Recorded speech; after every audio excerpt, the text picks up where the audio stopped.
Pyramid जो दुनिया के 7 अजूबों में से एक है, पर यह खुद में ही एक रहस्य है। आज की टेक्नोलॉजी में इसे बनाना इम्पॉसिबल है, फिर पुराने वक्त के लोगों ने इस इम्पॉसिबल पिरामिड को न जाने कैसे बनाया। एक पिरामिड के अंदर ही 23 लाख स्टोन का यूज किया गया है। पिरामिड के एक ब्लॉक का साइज ही 2000 किलो से लेकर 70,000 किलो तक है। आज की टेक्नोलॉजी के क्रेन जो स्काई स्क्रैपर बनाने में काम आते हैं, वो 20,000 तक वेट ही उठा सकते हैं। जब 20,000 का वजन उठाना आज की टेक्नोलॉजी में इतना मुश्किल है, तो आज से 4000 साल पहले वो 70,000 किलो को कैसे ट्रांसपोर्ट किए होंगे। 4000 साल पहले उन लोगों ने आखिर ये कैसे किया होगा। पिरामिड की एक थ्योरी है जिसे ओरायन कोरिलेशन कहते हैं। 3 पिरामिड खुफू, खाफरे, मेनकौर उन्हीं तारों की दिशा में है जो ओरायन बेल्ट कॉन्स्टलेशन बनाते हैं।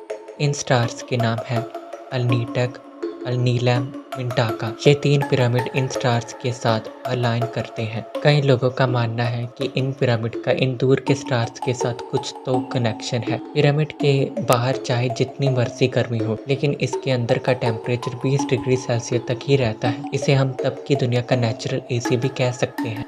एक सवाल, आखिर पिरामिड क्यों बनाए गए थे? ये माना जाता है कि पिरामिड राजा रानियों के कब्र को रखने के लिए बनाए गए थे, पर आज तक एक भी राजा रानी के कब्र पिरामिड में नहीं मिले। पिरामिड को अभी ज्यादा एक्सप्लोर नहीं किया गया है और इसमें जो टॉम्ब मिले थे वो सारे खाली थे। इन सब को देखकर थ्योरिस्ट यही मानते हैं कि पिरामिड को इन सब के लिए नहीं बनाया गया था, इसे शायद किसी और ही रीजन के लिए बनाया गया था। क्या आपको पता है कि धरती का सेंटर क्या है? तो धरती का सेंटर वही है जहाँ ये पिरामिड बनाए गए हैं। गीजा के पिरामिड की 8 साइड है, लेकिन यह सिर्फ आसमान से दिखती है। गीजा के पिरामिड को बने 4000 साल हो चुके हैं। इतने समय में ये न जाने कितने तूफान और अर्थक्वेक झेल चुका है, फिर भी यह सही सलामत खड़ा हुआ है। पिरामिड के एक भाग नॉर्थ पोल को दर्शाता है। अगर हम पिरामिड के इस भाग पर लाइन खींच दें, तो ये सीधा नॉर्थ पोल पर जाके रुकेगी। बस कुछ किलोमीटर्स का ही फर्क रह जाएगा। ये थोड़ा सा फर्क भी धरती के टेक्टोनिक प्लेट के हिलने से हुआ है। पिरामिड को बनाने के लिए बॉल एंड सॉकेट मेथड का यूज किया गया था। ये अर्थक्वेक भी झेल सकता है। इसी वजह से पिरामिड 4000 सालों से बड़े बड़े अर्थक्वेक झेलने के बाद भी अपनी जगह पर खड़े हैं। पिरामिड पहले 481 फीट ऊंचा था, फिर बीतते समय के साथ बदलते मौसम के कारण ये 26 फीट घट गया है और आज ये 455 फीट ऊंचा है। पिरामिड पर दी गई एक थ्योरी के अनुसार ऐसा माना जाता है कि इन पिरामिड का इस्तेमाल इलेक्ट्रिसिटी बनाने में किया जाता था। इस थ्योरी के अनुसार ये पिरामिड कोई मकबरा नहीं बल्कि पावर प्लांट है जिनसे बिजली जनरेट की जाती थी। हैरान कर देने वाली तो ये बात है कि पूरी पृथ्वी पर जितने भी पिरामिड मौजूद हैं, उनको एक ही समय काल में बनाया गया था। पर ऐसा कैसे हो सकता है? उस समय तो लोगों के पास ट्रैवल करने के लिए कोई साधन ही नहीं था और ऐसी कोई टेक्नोलॉजी नहीं थी जिससे लोग अलग अलग देशों में बसी सिविलाइजेशन से बात कर सके। लेकिन फिर भी पृथ्वी पर जगह जगह एक ही शेप के बनाए पिरामिड मौजूद है। पिरामिड में जगह जगह पर टनल बने हुए हैं। पहले माना जाता था इन टनल को वेंटिलेशन के लिए बनाया गया है, जिससे पिरामिड में हवा आ सके। फिर जब इनमें रोबोट भेजा गया तो पता लगा इन टनल को बनाने का कोई और ही मकसद है। अब तक पिरामिड में 3 चैम्बर की खोज हुई है, जिसमें बेस चैम्बर, क्वींस चैम्बर और किंग्स चैम्बर। पिरामिड में और भी चैम्बर हैं, पर अभी तक उनकी खोज नहीं हुई है। पिरामिड ऑफ खुफू सभी पिरामिड में सबसे बड़ा पिरामिड है। 12वीं सेंचुरी के लास्ट में इजिप्ट के सुल्तान अल अजीज ने पिरामिड को डिस्ट्रॉय करने की कोशिश की, फिर उस सुल्तान ने हार मान ली क्योंकि ये काम उसके लिए बहुत मुश्किल था। जिन मजदूरों को सुल्तान ने पिरामिड को नष्ट करने का काम दिया था, वो एक दिन में 1 या 2 स्टोन ही निकाल पाते थे, इसलिए उन कामगारों ने 8 मंथ में ही हार मान ली। बट उनकी ये कोशिश के कारण मेनकौर के पिरामिड पर ये गड्ढे बन गए। तो फ्रेंड्स, ये थे पिरामिड के बारे में कुछ इंटरेस्टिंग मिस्टीरियस फैक्ट। अगर आपको हमारी ये वीडियो अच्छी लगी हो तो हमारे इस चैनल को सब्सक्राइब और वीडियो को लाइक करना मत भूलना।